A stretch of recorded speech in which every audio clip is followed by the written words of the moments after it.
Time is brought to you by the Gateway Film Center, 1550 North High Street, Columbus, Ohio. Further details and showtimes online at gatewayfilmcenter.com.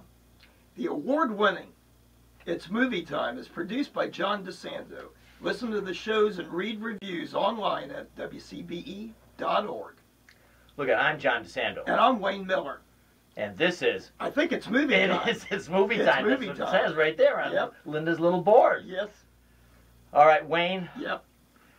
The reason we're doing Pitch Perfect 2 today is that I'm intrigued by the fact that it trounced Tomorrowland a couple of weeks ago. And I said, what is this? You know, how could that happen? Now, as we know, Hope didn't like it last week on the show. I liked it, but there were several people who did not like it. Who thought it dragged out of Tomorrowland. Yep. So I said, you know, even though we're 2 weeks out, let's look at Pitch Perfect 2, and I'll get the guy who knows a great deal about students, you, and the two of us have worked together in hiring advising assistants, and so we have a very good idea of talented women. Yep. So Pitch Perfect 2, the a cappella group. Is it worth beating Tomorrowland? I mean, does it have anything going for it? There's a crowd there for it. There's definitely an audience. And I just read this weekend, it also beat Mad Max. Yes. The Fury Road. Yes. And now that surprised me more than even Tomorrowland. I think it's at least 200 million so far, which is fantastic. Yes, it is. And I did not, you know, it's interesting. I'm glad that you asked me to review this one. And you're absolutely right. Especially this past year, I've become more involved with a traditional university, much like the Braden. And they do have their Braden Bellas, a polyglot group of young women. And I enjoyed the movie. I did not see the first one.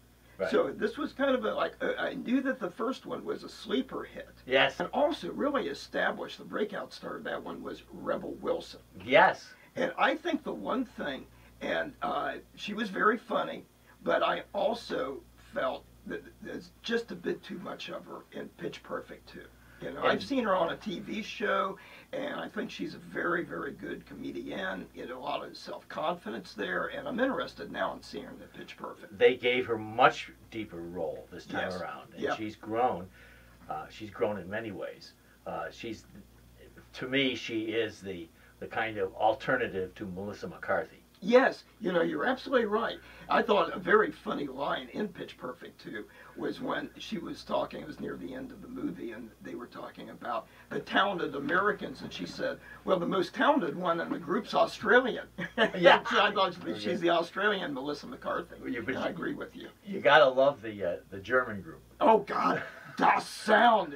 Oh my, you know, I meant, you know, they must have been clones from the Hitler Youth Group. It's great. Oh, very good. The woman towers over the young women. I know, and it's funny, and this is the one thing I really like, and I've seen Anna Kendrick in a lot of movies. Yeah. I like her. She was good in the Clooney film Up in the Air.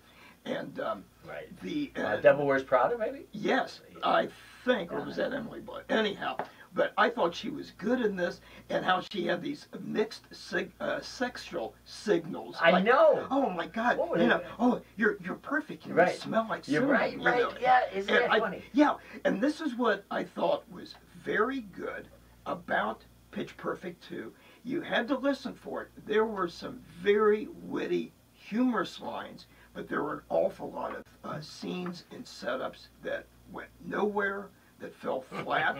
And the other thing, even though I really liked Anna Kendrick in this movie, and a young actress who I followed her career for about 10, 12 years now. She was in an American TV series, Brittany Snow.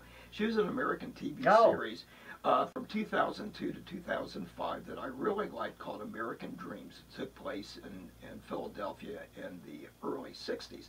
She was a real standout, I thought, on that show. Okay. I've seen her in other things. She played Chloe, the real anal type of head of the group. Okay. And would get real nervous and was, oh, we need to do this. I thought she was very good. How about Haley Steinfeld? I thought Haley did a good job. She's the new one brought in. The new one. The legacy. Yeah. So she gets into the group. I mean, there's some technicalities here. They've won their national championship 3 times. Yeah. But they had a malfunction. Muffgate, as they call it. President Obama's birthday at Lincoln Center or something like that. It's Rebel Wilson, I think. She comes down on some halters and then splits. Yes, yeah. Now, of course, unfortunately, not wearing underwear.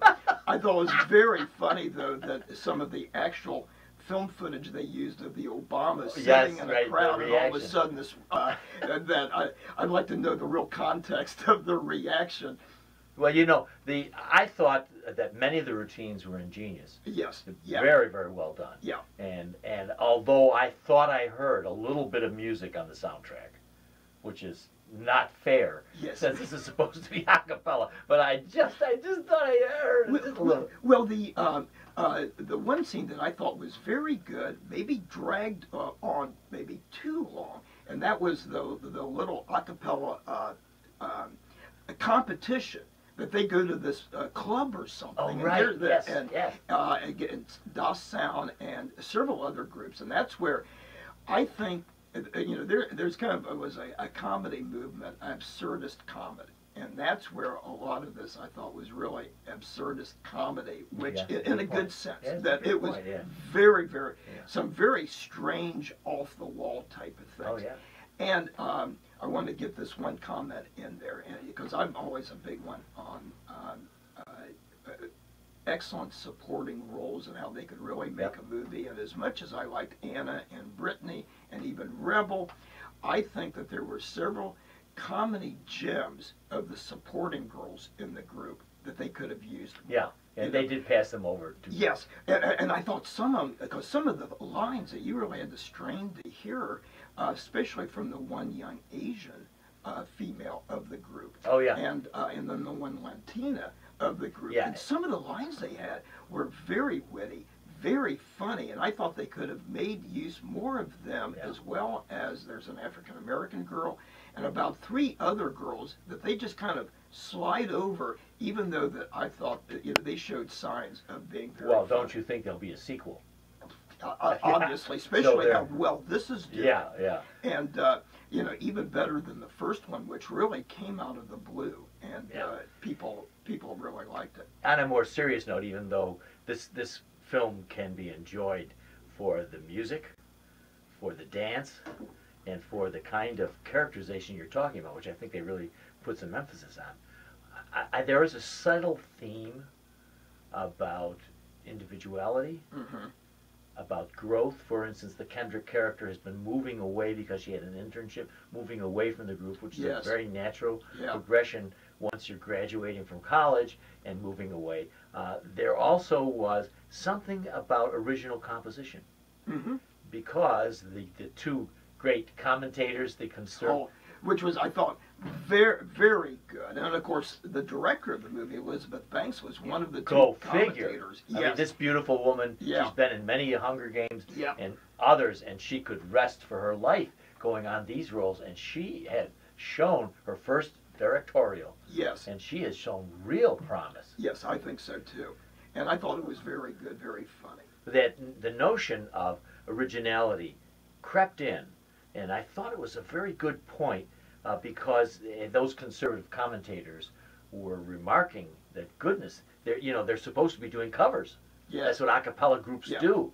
And they had slipped in some original compositions and eventually won them over. Yes. And I thought, what a great comment. And also, when you're thinking about it internationally, Americans have always been creative, have always been innovative. Other countries have copied us, but I thought it was making a nice comment about our strength is still there in the originality.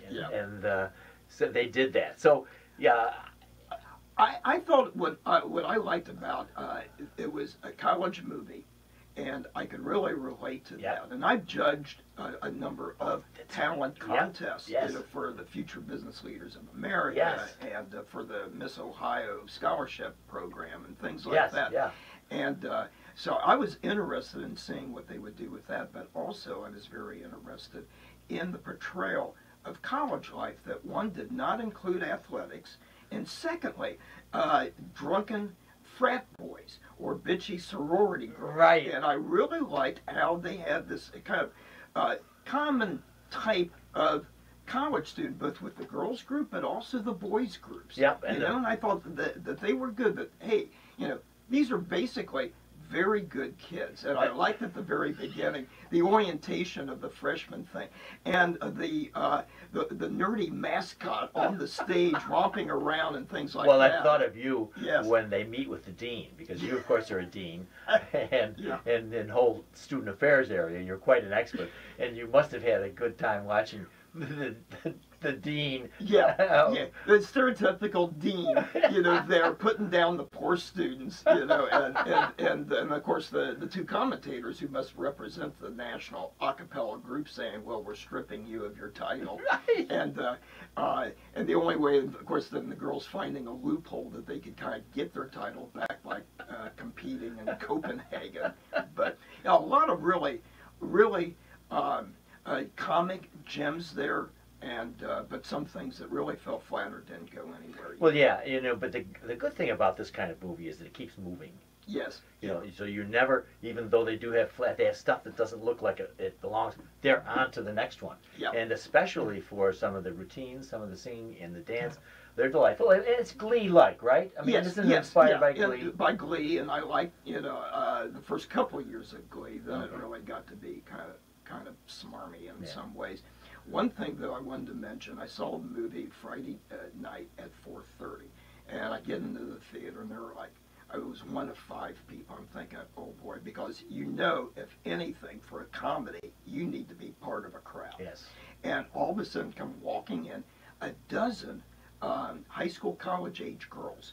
Oh. And they made the movie for me. Good. Usually, Good. I don't like a boisterous crowd. Right, I know, I'm with you. I'm thinking, oh my God, what's going to be happening with these kids? But they enjoyed the movie. They laughed. They made it for me a much better experience. And I think it says a lot about the whole communal aspect of film going and appreciating a film. Well, you know me years ago, when I sat in front of a row of sisters. Yes. And they started talking, and I said to myself, I don't mind listening at all. They're funnier than anything that's going up on the screen. And they changed me about the very thing you're talking about. Yeah. But I have always had to go to the theater, especially for comedies, because I'm tough on them.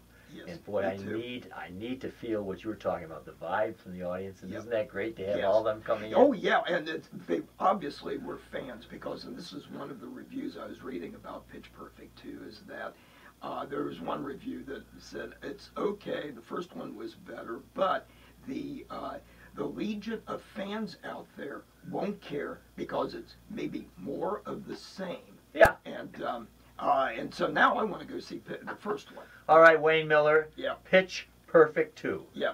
You're great. I'm going to give it a B minus.